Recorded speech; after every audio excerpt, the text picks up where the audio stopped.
Hello, welcome to advisor. NCERT series में हम पहुंचे हैं चैप्टर नंबर 11 पे of class 7th and that is transportation in animals and plants. तो इसका हमने फर्स्ट पार्ट कर लिया था जिसमें हमने ट्रांसपोर्टेशन इन एनिमल्स में सर्कुलेटरी सिस्टम को पढ़ लिया था।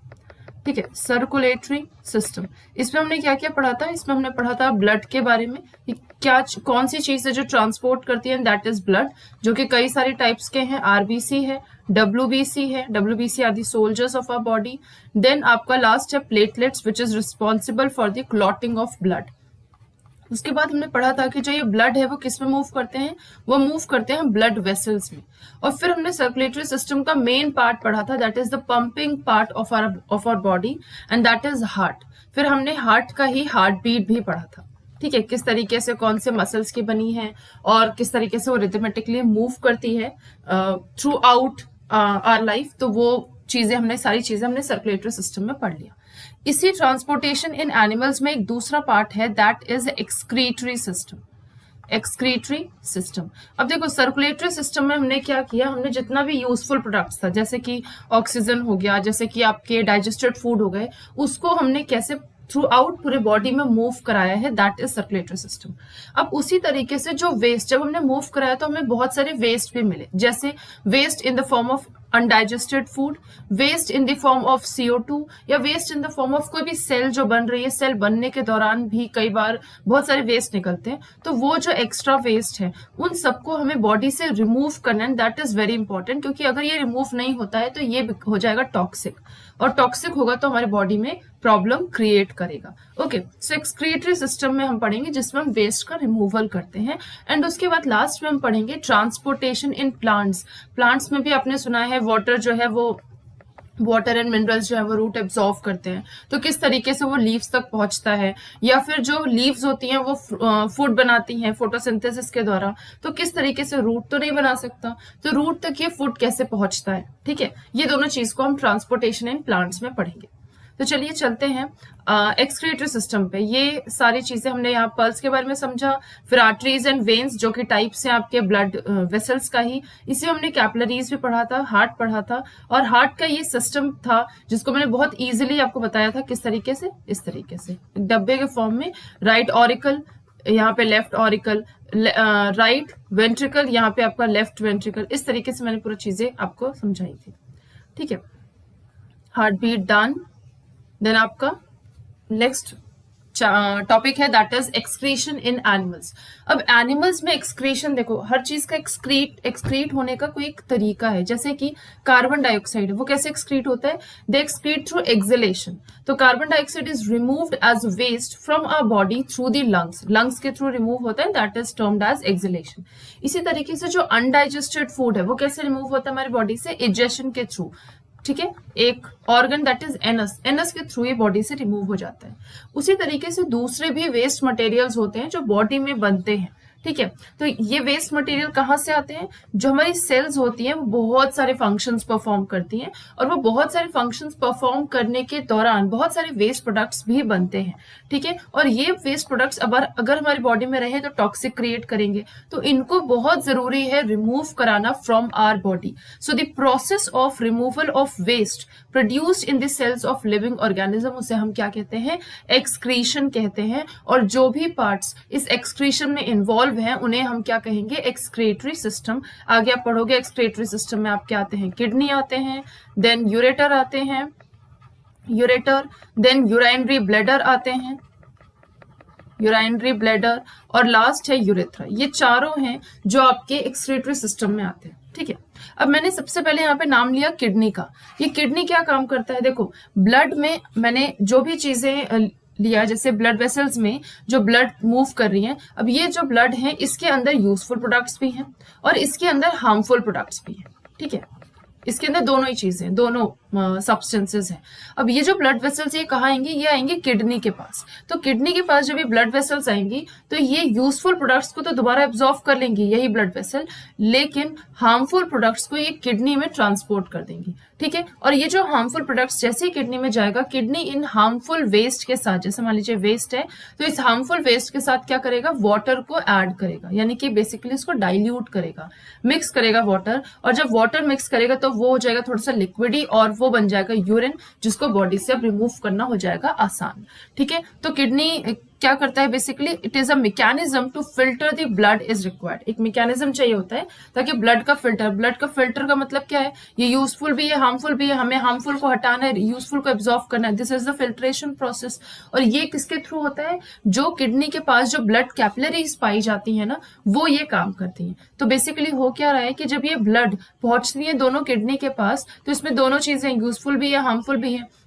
यूजफुल जो सब्सटेंसेस है वो एब्जॉर्ब हो जाता है, और जो हार्मफुल जितने भी सब्सटेंसेस हैं या जो वेस्ट हैं वो वाटर में डिसॉल्व होके क्या बनता है, यूरिन। और ये यूरिन जो है किडनी से कहाँ जाता है, यूरिनरी ब्लैडर तक जाता है through ureter which is a tube like. ठीक है, ट्यूब लाइक यूरेटर के थ्रू जाता है, दैट इज दिस रिटन।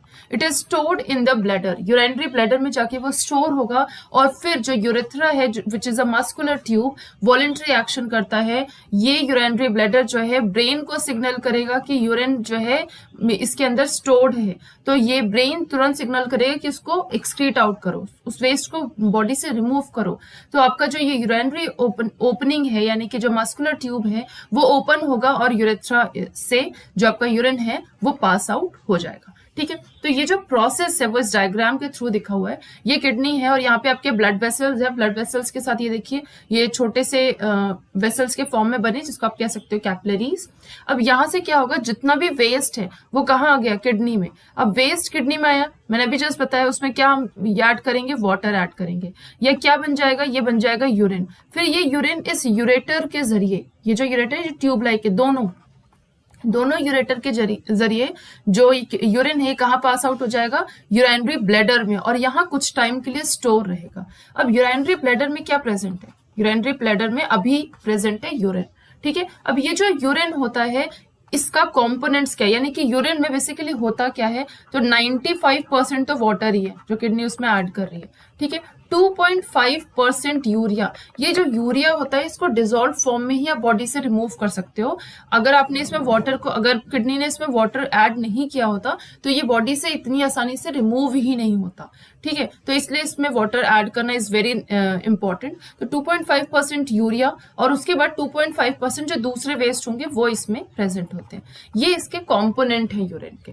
ठीक है, उसके बाद हमारी बॉडी में ये यूरिन कितना लगभग पास होता है 24 आवर्स में, तो it is approximately 1 to 1.8 litre इतना पास होता है। ठीक है, अब यूरिन के साथ साथ एक और तरीके से ये जितना भी वेस्ट है वो बॉडी से रिमूव होता है, that is through sweat. Sweat में दो चीजें होती हैं, एक तो होता है वाटर और दूसरा होता है सॉल्ट। क्या होता है, वाटर और सॉल्ट। ये जो सॉल्ट है ना, वही जैसे आप जो कॉटन के क्लोथ्स पहनते हो, जब बहुत हम लोग खेलते हैं कूदते हैं, और उसके बाद जब पसीना आता है और पसीना जब सूख जाता है तो एक व्हाइट कलर का पैचेस इस तरीके से आप हमारे टी शर्ट पे बन जाता है। ठीक है, ये जो पैचेस बना, this is actually A salt. ठीक है, जिसकी वजह से पैचेस बनाते हैं, हमारी बॉडी से रिमूव हो रहा है। तो दो तरीके से ये रिमूव होता है वेस्ट, एक तो हमारा किडनी जो इसको यूरिन के फॉर्म में रिमूव कर रहा है, देन आपका स्वेटिंग जो इसको अगेन वाटर एंड सॉल्ट के फॉर्म में रिमूव कर रहे हैं, एक एनस के थ्रू रिमूव होता है जहां से अनडाइजेस्टेड फूड रिमूव होता है, और लंग्स के थ्रू भी रिमूव होता है, दैट इज एक्सहेलेशन प्रोसेस, जहां से CO2 जो है वो रिमूव हो रहा है। तो ये चार तरीके हैं जहां से आपका वेस्ट जो है वो रिमूव होता है। एक तो आपका तीसरा जो है दैट इज यूरिन, और जो चौथा है दैट इज स्वेट। ठीक है, अब जो दूसरे जो लोअर ऑर्गेनिजम्स होते हैं, जैसे कि एक्वेटिक एनिमल्स है, या फिर जो लैंड एनिमल्स जैसे कि बर्ड्स, लिजर्ड और स्नेक्स हो गए, ये भी तो यूरिनेट करते होंगे। तो इनका यूरिनेशन किस बेसिस पे डिपेंड करता है या किस तरीके से होता है, तो देखो ये जो वेस्ट केमिकल्स है ना, जैसे यूरिया हो गए या अमोनिया हो गए, ये बॉडी से रिमूव होते हैं on the basis of water availability. कितना ज्यादा पानी है उसके बेसिस पे, क्योंकि हर चीज को डाइल्यूट होने के लिए कितना पानी चाहिए वो डिपेंड करता है। जैसे फॉर एग्जांपल अगर अमोनिया है, अमोनिया हमेशा उसी ऑर्गेनिज्म के बॉडी से रिमूव होगा जो कि पानी में रहता हो, क्योंकि अमोनिया को बॉडी से रिलीज होने के लिए they need excess of water, बहुत ज्यादा पानी की जरूरत होती है। इसलिए अमोनिया जो है वो एक्वेटिक एनिमल्स की बॉडी से रिमूव होता है। जैसे फॉर एग्जांपल फिशेस से अमोनिया रिलीज होगा और डायरेक्टली वाटर में डिसॉल्व हो जाता है, तो इसका टॉक्सिसिटी लेवल कम हो जाएगा। ठीक है, अब उसी तरीके से जितने लैंड एनिमल्स होते हैं, जैसे कि बर्ड्स हैं, लिजर्ड लिजर्ड्स है, स्नेक्स है, इनमें से सेमी सॉलिड वेस्ट रिलीज होता है। क्या है? Semi solid. अब ये सेमी सॉलिड क्या है? यानी कि थोड़ा सा लिक्विडी भी रहेगा और थोड़ा सॉलिड फॉर्म में भी रहेगा। जैसे फॉर एग्जांपल इस तरीके का वेस्ट है, तो इस वेस्ट में बाकी मान लीजिए इतना पोर्शन सॉलिड फॉर्म में, लेकिन ये इतना पोर्शन ना थोड़ा सा व्हाइटिश होगा, एकदम व्हाइट सब्सटेंस होगा। और ये जो व्हाइट सब्सटेंस है ना, इसको हम क्या कहते हैं? यूरिक एसिड कहते हैं।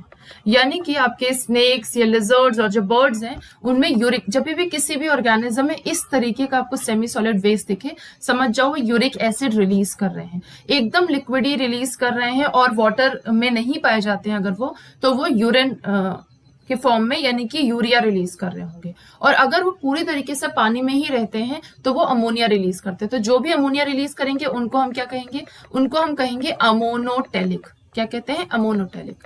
जो इस तरीके से यूरिक एसिड रिलीज करते हैं उनको हम क्या कहते हैं? उनको हम कहते हैं यूरिकोटेलिक। ओके। और जो यूरिया रिलीज करते हैं, जैसे हमारा किडनी वो यूरिया रिलीज कर रहा है, तो हम क्या कहलाएंगे? यूरिया रिलीज कर रहे हैं तो हम कहलाएंगे यूरियोटेलिक। क्या कहलाता है? यूरियोटेलिक। अब इस तरीके से बहुत सारे ऐसे लोग हैं जिनका किडनी किसी वजह से, इन्फेक्शन की वजह से या इंजरी की वजह से किडनी फेल हो जाता है। तो जब किडनी फेल होगा तो देखो बेसिकली किडनी काम क्या कर रहा है? ये जो ब्लड वेसल्स में जो वेस्ट प्रेजेंट है ना, उसी वेस्ट का यानी उस ब्लड वेसल्स को साफ कर रहा है, ब्लड को साफ कर रहा है, तो ब्लड को फिल्टर कर रहा है। तो अगर किसी ऑर्गन में, किसी ऑर्गेनिज्म में किडनी फेल हो जाती है तो ये ब्लड वेसल्स के अंदर जो ब्लड प्रेजेंट है वो फिल्टर नहीं हो पाएगा।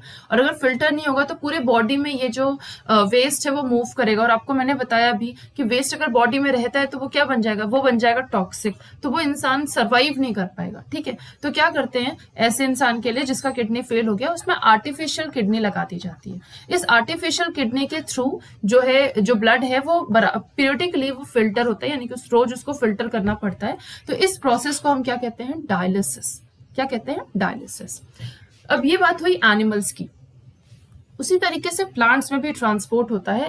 एज यू नो कि वाटर और मिनरल न्यूट्रिएंट ये सॉइल में से रूट्स एब्जॉर्व करती हैं। कैसे एब्जॉर्व करती है? जैसे मान लीजिए रूट्स है, तो अपने रूट में देखा होगा इस तरीके से रूट हेयर प्रेजेंट होता है। रूट हेयर क्यों प्रेजेंट है? अगर मान लीजिए कि रूट इस तरीके से, तो इतने पोर्शन में ही सिर्फ एब्जॉर्प्शन होगा, ठीक है, वाटर और मिनरल्स के इतने पोर्शन में।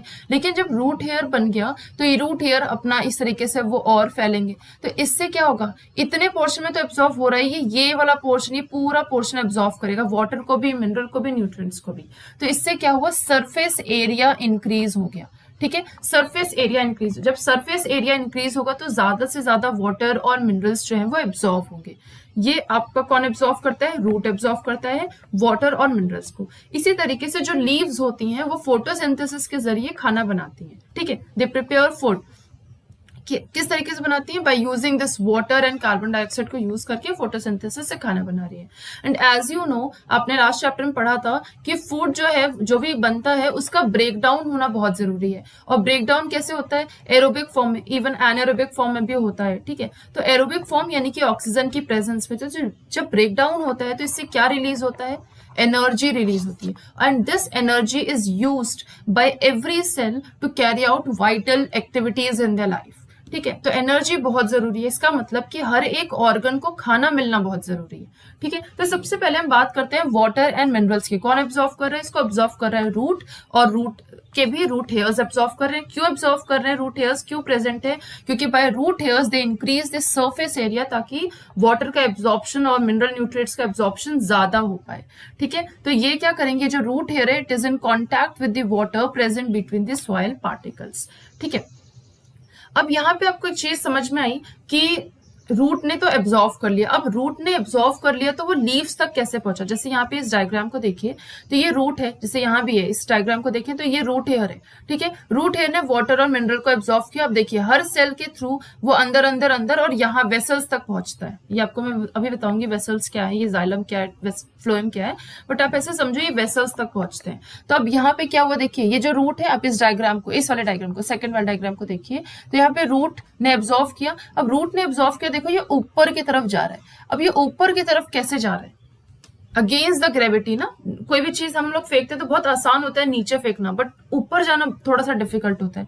तो ये ऊपर कैसे जाता है, तो कहीं ना कहीं हमारे घर का जैसे वाटर सप्लाई सिस्टम है, आप उससे समझ सकते हो कि वाटर सप्लाई सिस्टम में हम क्या करते हैं, एक मोटर लगा के रखते हैं। ठीक है, एक मोटर लगाते हैं, उससे क्या होगा, नीचे भी पाइप रहता है और ऊपर भी पाइप रहता है। नीचे वाला पाइप वहां तक रहता है जहां पे भी ग्राउंड वाटर प्रेजेंट है, वहां तक वो पाइप रहेगा, और ये वाला जो ऊपर वाला पाइप है वो हमारे टैप से कनेक्टेड होता है।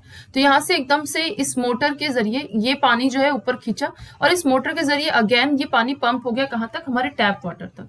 कुछ इसी तरीके का वेसल्स इन ट्रीज में भी प्रेजेंट होता है, जिसको हम कहते हैं वास्कुलर टिश्यू। मैंने कहा कुछ इसी तरीके के वेसल्स, ठीक है, यानी कि वेसल्स प्रेजेंट है तो आप इसको कहोगे vascular. So plant have pipe-like vessels to transport water and nutrients from the soil. और ये जो vessels होते हैं वो कुछ specialized cell के बने हुए होते हैं, इसलिए इसको हम क्या कहते हैं, vascular tissue। vascular tissue। अब टिश्यू vascular तो आपको समझ में आ गया कि वेसल्स के फॉर्म में, इसलिए इसको वास्कुलर कहा गया। टिश्यूज क्यों कहा गया है, टिश्यूज का मतलब होता है जैसे मान लीजिए कोई बहुत सारी सेल्स है। अब आपको पता है कि हर सेल का अपना कोई एक फंक्शन होता है, कोई भी एक डिफरेंट हर सेल का अपना अपना फंक्शन होता है, लेकिन कोई एक फंक्शन ये पूरी सेल इकट्ठी होके कोई अगर एक कोई स्पेशलाइज्ड फंक्शन करे, यानी कि ये सारी सेल मिलके कोई एक काम कर रही हैं, ठीक है, तो इन सारी सेल को एक साथ हम क्या कहेंगे, टिश्यूज कहेंगे। ये कोई एक स्पेशलाइज्ड काम कर रही है। स्पेशलाइज्ड काम क्या है, वाटर एंड मिनरल्स को रूट से पहुंचाना कहाँ तक, लीव्स तक, और लीव से जो फूड है उसको कहाँ तक पहुंचाना, रूट तक। तो ये इनका एक स्पेशलाइज्ड काम है, इसलिए इसको हम टिश्यूज कह रहे हैं। ठीक है, so tissue care is a group of cells that perform specialized function in an organism, and this vascular tissue for the transport of water and nutrients in the plant is called xylem। तो जब भी ये tissues यानी कि vascular tissues water और minerals को transport कर रही हूँ, वाटर एंड मिनरल्स को ट्रांसपोर्ट कर रही हूँ, तो ये किससे, कौन से वाले वास्कुलर टिश्यू से ट्रांसपोर्ट होंगी, जाइलम के थ्रू। और जब भी ये वास्कुलर टिश्यू फूड को ट्रांसपोर्ट कर रही है from leaves to the roots, तो ये किससे ट्रांसपोर्ट होंगी, ये ट्रांसपोर्ट होंगी फ्लोएम के थ्रू। अब ये जाइलम और फ्लोएम क्या है, ये जो मैंने बताया वास्कुलर टिश्यू बताया है ना, vascular tissue. These vascular tissues are of two types, ये दो टाइप के होते हैं, एक तो होता है जाइलम और दूसरा होता है फ्लोएम। ठीक है, xylem is used for the transportation of water and minerals, and phloem is used for the transportation of food from leaves to the root. ठीक है, ये बात हुई। अब कुछ एक्सपेरिमेंट्स के थ्रू भी आप इस जाइलम का देख सकते हो कि जैसे मान लीजिए आपने ग्लास लिया, उसमें आपने इंक, कोई भी कलर का इंक डाला, इन्होंने रेड डाला हुआ है, ये क्या है, ये रेड इंक है। ठीक है, अब इस रेड इंक में इन्होंने ब्रांच सहित जो है प्लांट का डाल दिया है। अब इससे क्या होगा, इस ब्रांच से अब ट्यूब्स, तो इसमें ऑल्दो इसमें रूट्स नहीं प्रेजेंट है बट ट्यूब्स तो प्रेजेंट है ना, तो इन ट्यूब्स के जरिए जो है ये इनके लीव्स तक, तो जो लीव्स है ना उसमें जो मिड रिब और जो ये वेन्स प्रेजेंट होती हैं, ये वेन्स जो है जब थोड़ी देर कुछ घंटों बाद देखोगे तो ये वेन्स जो नॉर्मली आपको ग्रीन कलर की दिखती हैं, ये वेन्स आपको रेड कलर की दिखने लगेंगी, क्योंकि यहाँ पे रेड इंक प्रेजेंट है। यानी कि कहीं ना कहीं ये जो पानी है उसको इस प्लांट के अंदर पहुंचा दिया गया है थ्रू दैट वेसल, क्या नाम है उसका, जाइलम। ठीक है, अब ये जो जाइलम होते हैं ना, this is a continuous network, यानी कि रूट से, ये जो रूट्स हैं उस रूट से लीव्स तक पहुंचाने के लिए कंटिन्यूअस नेटवर्क है, बीच में कोई भी ब्रेकेज नहीं है। It is a continuous network of channel that connects root to the leaves through the stem and the branches. ठीक है, अब इसी तरीके से फ्लोएम क्या काम करता है, the food that has to be transported to all parts of the plant, इसको किस वास्कुलर टिश्यू से करते हैं, दैट इज फ्लोएम। फ्लोएम के जरिए खाना पहुंचा रहे हैं। तो जाइलम और जो वेसल्स होते हैं ये सब्सटेंसेस को ट्रांसपोर्ट करते हैं। ओके, अब यहां तक आपको बात समझ में आ गई। अब यहाँ पे लिखा है from this activity we see that water moves up the stem, वो स्टेम में ऊपर की तरफ मूव किया। In other words stem conducts water, stem जो है वाटर को कंडक्ट करता है, जैसे कि ये जो रेड इंक है वो वाटर में डिसॉल्व है और वो स्टेम में मूव किया अलोंग विद वाटर। तो वाटर और मिनरल्स कहाँ पहुंचे, लीव्स तक पहुंचे और दूसरे प्लांट पार्ट्स तक पहुंचे थ्रू दिस नैरो ट्यूब्स, जिसको हम क्या कह रहे हैं, xylem, which is present inside the stem. अब लास्ट टॉपिक है दैट इज ट्रांसपिरेशन। अब मैंने आपको जब आपको इस तरीके से समझा रही थी कि नीचे मान लीजिए ग्राउंड वाटर है और ग्राउंड वाटर से इस तरीके से एक ट्यूब लगी हुई होती है और उस ट्यूब में एक होता है मोटर। ठीक है, और उस मोटर से दोबारा इस तरीके से वो हमारे कहाँ तक पहुंचता है, ये टैप। यहाँ पे नीचे क्या है, ये है आपका ग्राउंड वाटर। कुछ इस तरीके से समरसेबल का काम होता है। ठीक है, ये हमारे टैप तक पहुंचाता है। तो ये मोटर बेसिकली कर क्या रहा है, ये सक कर रहा है, यहाँ से नीचे से पानी सक कर रहा है ऊपर, और यहाँ पे फिर पंप करके उसको टैप तक पहुंचाता है। ठीक है, थोड़ा थोड़ा इसी तरीके से काम जो है आपका होता है। एक तो वेसल के जरिए हो रहा है, तो वास्कुलर टिश्यू आपको समझ में आ गया। ट्रांसपिरेशन क्या है, जैसे क्या होता है, जो ट्रीज होती है ना, इन ट्रीज में बहुत बड़े बड़े, जैसे यूकेलिप्टस है, अब यूकेलिप्टस का ट्री कितना बड़ा होता है, उतने ऊपर तक, मान लीजिए सबसे ऊपर जो लीफ प्रेजेंट है, यहां तक ये रूट कैसे इसको पहुंचाता है। तो ये जो लीव्स होती है ना, इसको मैं ओपन करके यहाँ दिखाती हूँ, ये जैसे लीव है, लीफ के जो ये साइड में ना टाइनी पोर्स प्रेजेंट होते हैं, और इन पोर्स को हम क्या कहते हैं, स्टोमेटा। आपको पता है कि स्टोमेटा में एक्सचेंज ऑफ गैसेस होता है, और दूसरा फंक्शन क्या है स्टोमेटा से, इसमें इसके थ्रू वाटर का लॉस भी होता है। ठीक है, इसके थ्रू वाटर का लॉस होता है, यानी कि वाटर जो है इसके थ्रू लॉस होगा, बाय किससे होगा, इवेपोरेशन से। पानी जो है वो सोख लेगा, सनलाइट बहुत ऐसा एक्स्ट्रा एक्सेस हीट जो है नीचे करता है, उस हीट के वजह से क्या होगा, इवेपोरेट हो जाएगा सारा का सारा पानी। ठीक है, मतलब सारा नहीं, कुछ पानी जो है इवेपोरेट होगा। अब इस इवेपोरेशन से होगा क्या, इस इवेपोरेशन से वो ट्री ना एक सक्शन पुल जनरेट करेगी। क्या जनरेट करेगी, एक सक्शन पुल, यानी सक करेगी नीचे से और ज्यादा पानी को, और ज्यादा पानी की डिमांड करेगी, जिससे रूट और ज्यादा एब्जॉर्व करेगा और ज्यादा इस ट्यूब से पहुंचाएगा हर एक लीफ तक।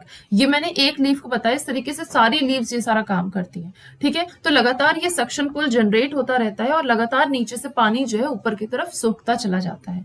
ठीक है, तो इस पूरे प्रोसेस को एक साथ हम क्या कहते हैं, ट्रांसपिरेशन। अब इस ट्रांसपिरेशन से फायदा क्या है, फायदा यह है कि लीफ के एक्सट्रीम एंड तक, मतलब सॉरी ट्री के एक्सट्रीम एंड तक पहली बात तो पानी पहुंच जाता है, और दूसरा एक काम होता है इसका कूलिंग का, ये उस पेड़ को ठंडक भी पहुंचाता है, जो आपको फील होता है जब आप किसी भी पेड़ के नीचे खड़े होते हो।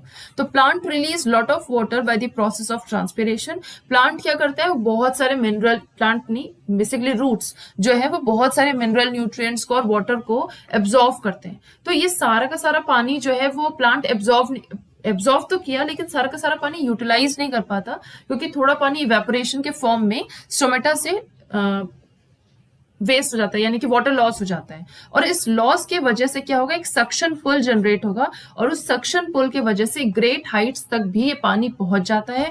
एंड इवन ट्रांसपिरेशन जो है वो प्लांट को कूल डाउन होने के लिए भी हेल्प करता है, यानी कि ठंडा रखता है। ठीक है, सो विद दिस हमारे चैप्टर कंप्लीट होता है।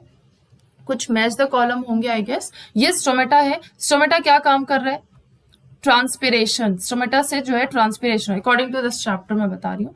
जाइलम जो है, जाइलम ट्रांसपोर्ट ऑफ वाटर करता है, रूट हेयर्स जो है वो वाटर को एब्जॉर्व कर रहा है, और फ्लोएम जो है वो ट्रांसपोर्ट ऑफ फूड कर रहा है। ठीक है, the blood from the heart is transported to all parts of the body by, कैसे ट्रांसपोर्ट होता है, by blood vessels, blood vessels. Haemoglobin is present in, कौन से ब्लड में होता है, रेड ब्लड सेल में, आरबीसी में। Arteries and veins are joint by network of capillaries, capillaries से ज्वाइंट है, ये आपको लास्ट लेक्चर में मैंने पढ़ाया है। The rhythmic expansion and contraction of the heart is known as heart beat, और ये कैसे होता है, उसके कार्डियक मसल के थ्रू होता है। The main excretory product of human being is that is urea, और इसलिए हम इसको क्या कहते हैं, ureotelic, ureotelic. Sweat contains water and salt होता है इसमें। Kidney eliminate the waste material in the liquid form, इस लिक्विड फॉर्म को हम क्या कहते हैं, दैट इज यूरिन, जो कि कितना होता है 24 घंटे में लगभग 1 से 1.8 लीटर तक होता है। Water reaches great heights in the trees because of suction pull caused by the transpiration. Okay, so with this हमारे चैप्टर कंप्लीट होता है। आई गेस आपको सारी चीजें समझ में आई होंगी, जो ना समझ में आई हो पूछिएगा जरूर।